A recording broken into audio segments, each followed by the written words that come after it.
Item ಯಾವುದೇ ಇರಲಿ try ಮಾಡಿ ಆಚಿ ಚಿಕನ್ ಮಸಾಲಾ. ಇನ್ಮುಂದೆ ಸರ್ಕಾರಿ ಸಭೆ ಸಮಾರಂಭಗಳಲ್ಲಿ ಆರೋಗ್ಯಕರ ಪೌಷ್ಟಿಕ ಆಹಾರವನ್ನಷ್ಟೇ ಕೊಡಬೇಕು. ತಮಗೆ ಬೇಕಾದಂತೆ ತಮ್ಮಿಷ್ಟದ ತಿನಿಸುಗಳನ್ನೆಲ್ಲ ನೀಡೋದಕ್ಕೆ ಅವಕಾಶವಿರೋದಿಲ್ಲ. ಇಂತಹದೊಂದು ಮಹತ್ವದ ಸೂಚನೆಯನ್ನ ಆರೋಗ್ಯ ಇಲಾಖೆ ನೀಡಿದೆ.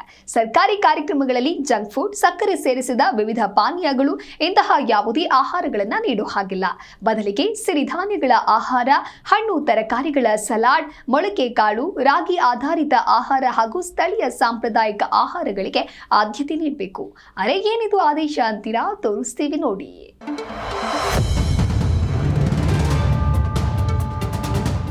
ಸರ್ಕಾರಿ ಸಭೆ ಸಮಾರಂಭಗಳಲ್ಲಿ ಪೌಷ್ಟಿಕ ಆಹಾರ ನೀಡಲು ಸೂಚಿಸಿರುವ ಆರೋಗ್ಯ ಇಲಾಖೆ ಸಿರಿಧಾನ್ಯ ಆಧಾರಿತ ಲಘು ಉಪಹಾರ, ಹಣ್ಣು ತರಕಾರಿಗಳ ಸಲಾಡ್ ವಿತರಣೆಗೆ ಶಿಫಾರಸು ಮಾಡಿದೆ. ಸಿರಿಧಾನ್ಯ ಆಧಾರಿತ ತಿಂಡಿಗಳು, ಕಡಿಮೆ ಕೊಬ್ಬು ಮತ್ತು ಕಡಿಮೆ ಸಕ್ಕರೆಯ ಪದಾರ್ಥಗಳು, ಹಣ್ಣುಗಳು, ಸಾಂಪ್ರದಾಯಿಕ ಆಹಾರಗಳನ್ನು ಶಿಫಾರಸು ಮಾಡಲಾಗಿದೆ. ಸಂಸ್ಕರಿಸಿದ, ಹುರಿದ ಮತ್ತು ಸಕ್ಕರೆ ಪದಾರ್ಥಗಳನ್ನು ನಿರಾಕರಿಸಿದೆ.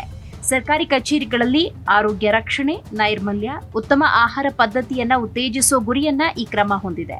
ಈ ಮೂಲಕ ಇಲಾಖೆಯು ದೀರ್ಘಾವಧಿಯ ಯೋಗಕ್ಷೇಮವನ್ನ ಸಾಧಿಸುವಲ್ಲಿ ಸರಿಯಾದ ಆಹಾರದ ಪಾತ್ರವನ್ನ ಒತ್ತಿ ಹೇಳುತ್ತೆ.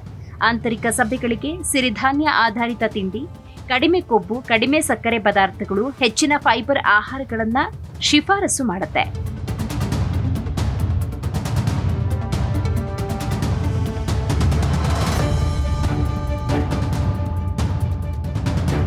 ತಾಜಾ ಹಣ್ಣುಗಳು, ತರಕಾರಿ ಸಲಾಡ್ಗಳು, ಮೊಳಕೆ ಕಾಳುಗಳು, ಹುರಿದ ಉಪ್ಪು ರಹಿತ ಬೀಜಗಳನ್ನು ನೀಡುವಂತೆ ಪ್ರೋತ್ಸಾಹಿಸಲಾಗಿದೆ.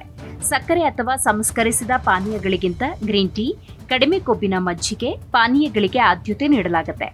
ದೊಡ್ಡ ಸರ್ಕಾರಿ ಕಾರ್ಯಕ್ರಮಗಳು ಮತ್ತು ಕೂಟಗಳಲ್ಲಿ ಊಟದಲ್ಲಿ ಕನಿಷ್ಠ 1 ರಾಗಿ ಆಧಾರಿತ ತಿಂಡಿ, 2 ರಾಗಿ ಆಧಾರಿತ ಭಕ್ಷ್ಯಗಳನ್ನು ಸೇರಿಸುವುದಕ್ಕೆ ಇಲಾಖೆಗಳಿಗೆ ನಿರ್ದೇಶಿಸಲಾಗಿದೆ. ಬಿಳಿ ಅಕ್ಕಿಯ ಬದಲಿಗೆ ಕಂದು ಅಕ್ಕಿಯನ್ನು ಬಳಸುವುದು, ಸ್ಥಳೀಯ ಪಾಕ ಪದ್ಧತಿಯನ್ನು ಸೇರಿಸುವುದು, ಹೊಸದಾಗಿ ತಯಾರಿಸಿದ ಸಲಾಡ್ಗಳು ಮತ್ತು ಹಣ್ಣುಗಳನ್ನು ಶಿಫಾರಸು ಮಾಡಲಾಗಿದೆ. ಮಾಂಸಾಹಾರಿ ಆಹಾರವನ್ನು ಬಡಿಸುವಲ್ಲಿ ತೆಳ್ಳಗಿನ ಮತ್ತು ಚೆನ್ನಾಗಿ ಬೇಯಿಸಿದ ಮಾಂಸವನ್ನು ಸೂಚಿಸಲಾಗಿದೆ. ಸರ್ಕಾರಿ ಕ್ಯಾಂಪಸ್ಗಳ ಒಳಗಿನ ತಿನಿಸುಗಳಿಗೂ ಸಹ ಸಲಹೆ ನೀಡಲಾಗಿದೆ. ರಾಗಿ ಆಧಾರಿತ ಆಹಾರಗಳು, ತಾಜಾ ತರಕಾರಿಗಳು, ಕಡಲೆ ಮತ್ತು ಜೋಳದಂತಹ ಬೇಯಿಸಿದ ದ್ವಿದಳ ಧಾನ್ಯಗಳನ್ನು ಸೇರಿಸುವುದನ್ನು ಕಡ್ಡಾಯ ಮಾಡಲಾಗಿದೆ. ಪ್ಲಾಸ್ಟಿಕ್ ಬಾಟಲ್ಗಳನ್ನು ಬಳಸುವುದನ್ನು ನಿಷೇಧಿಸಿ ಮರು ಬಳಕೆ ಮಾಡಬಹುದಾದ ಲೋಹದ ಪಾತ್ರೆಗಳನ್ನು ಬಳಸುವಂತೆ ಒತ್ತಿ ಹೇಳಲಾಗಿದೆ.